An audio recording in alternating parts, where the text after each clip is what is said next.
Everyone. So just returned from a trip with your leftover money on your HDFC Forex Plus card. Here's how you can easily transfer it to your bank.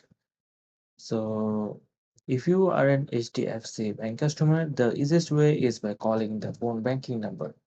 Just keep your Forex Plus card number and customer ID handy.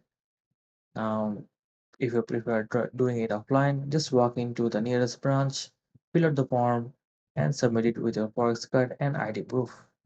And if you're not an HDFC Bank account holder, no worries, you can still transfer the funds by visiting a branch with your ID, bank details, and a cancelled check. Now, once transferred, the money enters your savings account. But keep in mind, you lose forex rate protection after withdrawal.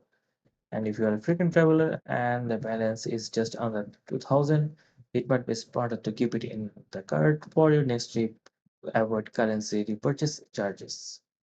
And that's all there is to it. And I'll see you in the next video.